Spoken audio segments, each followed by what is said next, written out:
So there's the fish tank and the Minecraft playing son. Say hello.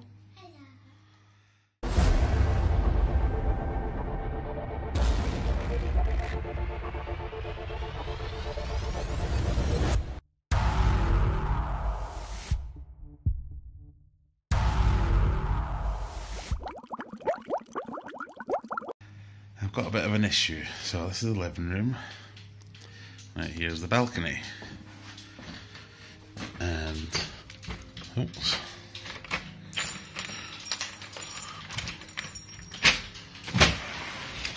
In this box is the water treatment. So I've got my filter in there. Oops. I'm just filling up some RO water at the moment. So yeah, the white pipe is RO water and the blue pipe is HMA. And what I do is there's a garden tap down there I've shown you in videos before, connected to the HMA filter, which is in there. And when I do a water change, I just take that blue pipe and stick it in here and fill it back up again. So I normally drain about 25%, 20%, something like that, and fill it back up. And in summer that's fine. It drops the temperature of the tank by 1.5, sometimes 2 degrees. But now that the winter's drawing in, it kind of drops the temperature a bit more than I would like. And it takes ages as well. You have to run it through an HMA filter like that size, something like 4 litres a minute, so it can take quite a while to fill that back up. So, my idea is, if I can find some kind of water storage container that will fit in that space, so take away that water barrel and all this gubbins, and I can fit a float switch to fill it, have some heaters and some circulation in there. I can preheat the water there and get a decent sized pump and refill that tank in a couple of minutes rather than an hour or 2 hours or however long it might take. So we'll try that and see how we get on. Nice and clear the tank as well. You see long ways. And then they think they're going to get fed, so they're all coming to say hello.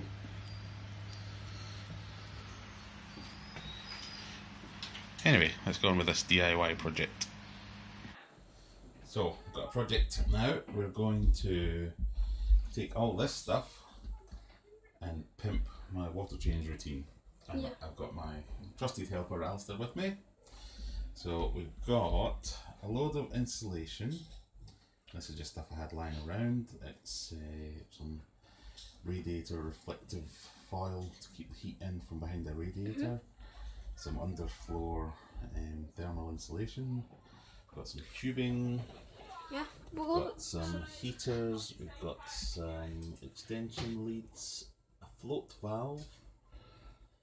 A water splitter. Some tape. Some tape for the insulation, some water, a bit of egg crate, some heaters, and this big tub. So I think this is about 120 litres. Right. The tank itself is something like 450 litres and the sump's got 250. So that's 700 altogether, although the sump's never more than half full. Plus we've got all the stuff that's in the display tank, so there's probably about, I don't know, 500 litres altogether, if that, or 400. So I'm reckoning this is going to be about 20%, 25%, something like that. So first task, fill this, or do a hole to this. Drill a hole and fit the valve. So we need to drill. Yeah, scoot over. It's a drill. Right, drill. Yeah, get that out. Right, so we want the hole for the ball valve about here. So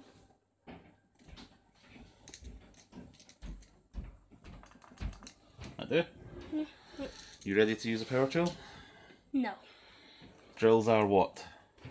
Wait. Healthy. Dangerous. So wait, what we do is, we've got it, when you press that, it's going to go very fast, yeah? So we want to hold it nice and steady, push it firmly against that, and go. All the way. And push. There we go, it's going through. Keep going. All the way, push.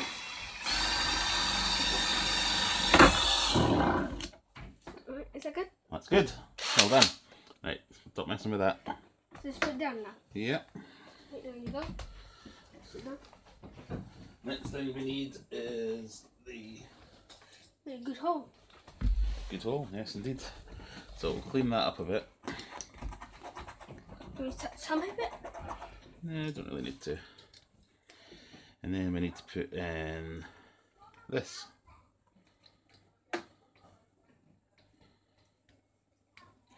So this is a float valve.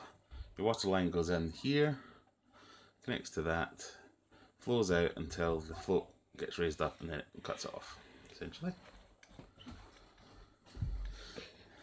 And with these ones, it's always the washer on the inside, on the water side. So, that's good. So let's get to it. So I just did. Oh, that drill wasn't big enough. We need a bigger hole. Right, more drills. No shot. Shit. Should we just pick up a little bit of bits in here? That's what this is for.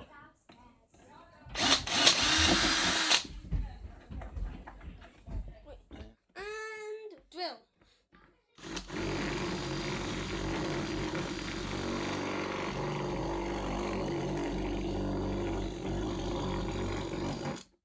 Is that good? Don't know, let's try it. Let's clean it up. Yay! Clean Right, up. so that hole's the right size, clean it up. Yep. A little bit stick out.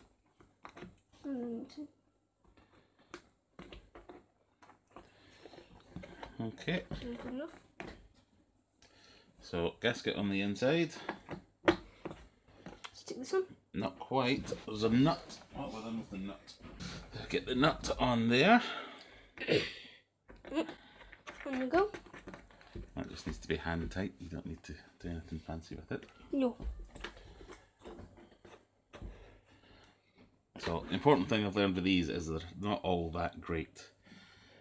So you need to give quite a bit of headroom to allow it to pop up. And you can set it different heights, but it needs to be able to move up quite a bit. So that's that. That one screws in there.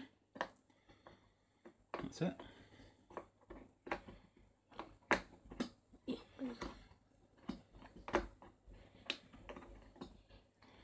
That's that nice and tight.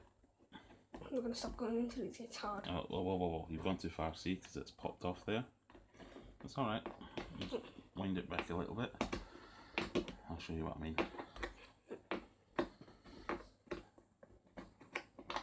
So, you see that little black rubber grommet or gasket or whatever it is? That sits on that lip there. So you want to tighten it until that gets squeezed, but not until it pops off. Okay. Want to have another go? Yeah.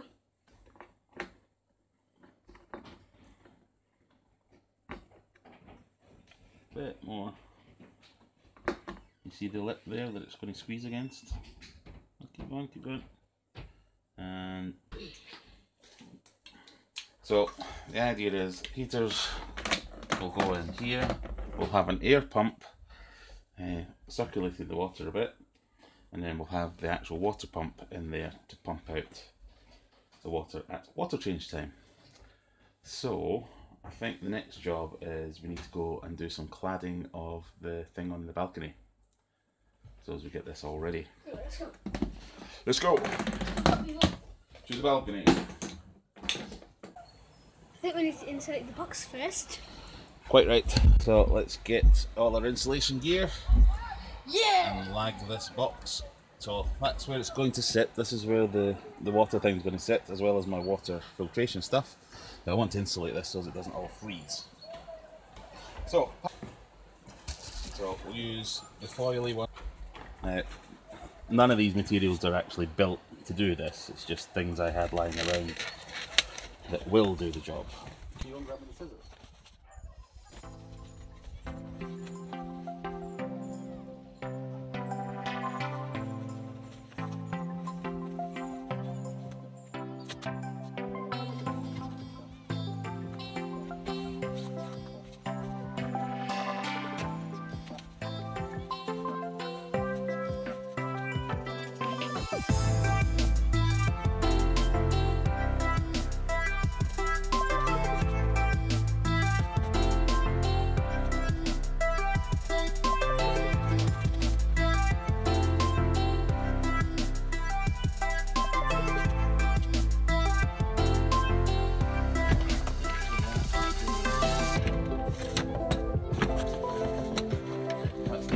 Filter.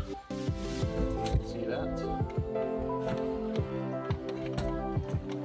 An arrow unit for my salt filter tank.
Success!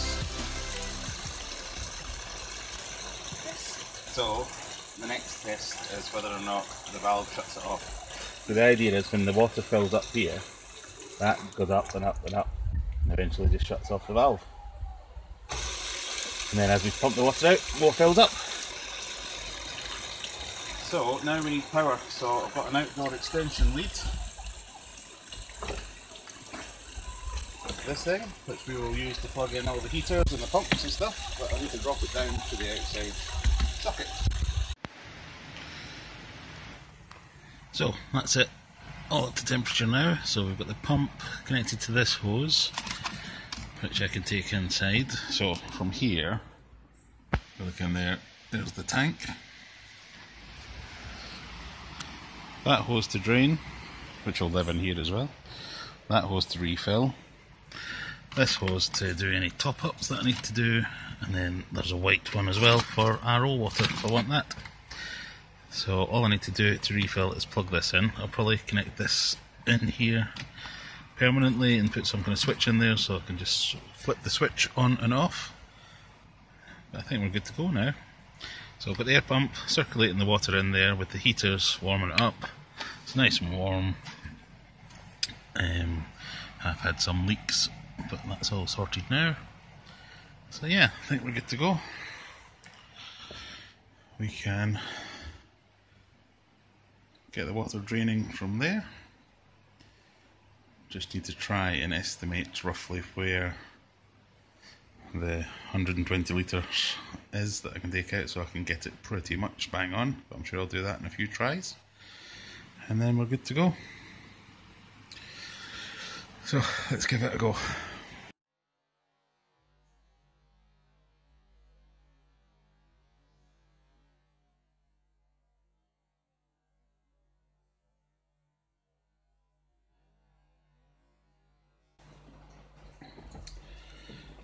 So that's the water change done pretty much. The sump is filling a little bit from the auto top off, so I think I took slightly too much out there, but my mark that I made on the side of the tank round there, that's pretty much spot on, so I'll probably keep using that and just remember to go to the top of the tape rather than the bottom. Other than that, I think a couple of changes I might make would be to put a T on this so the water doesn't come out quite so forcefully, because as you may have seen, it blew the sand all over the place. And it's quite difficult having the plug outside while I'm trying to hold the hose here to make it refill, just in case it doesn't pop off. So I might try and add that into my smart home type deal. I've got a spare smart plug, so I might use that, and then I can use Alexa and voice control to turn the pump on and off again.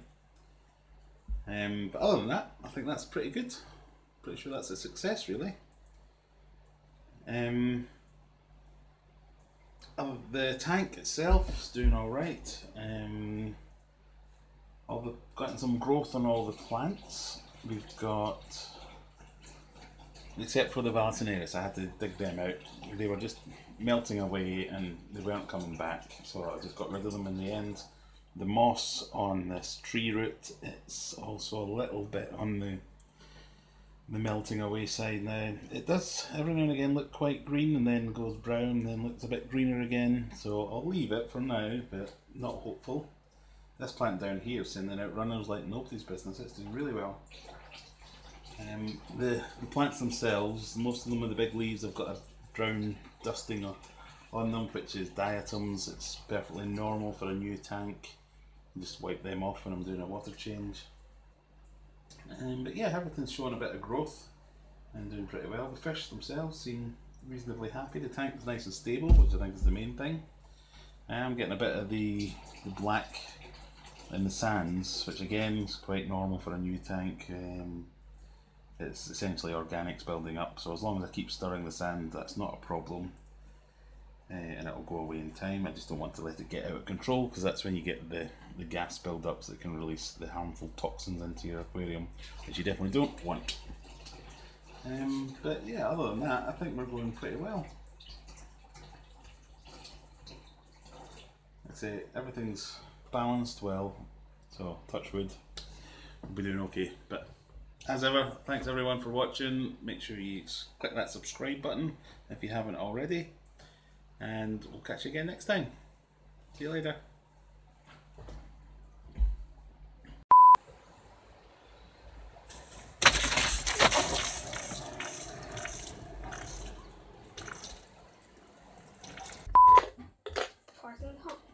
Beth, we're not working here. This is what we just found. A dead fish. No idea how long it's been dead. This tubing was in the garage underneath the fish tank. I told you crebences get everywhere.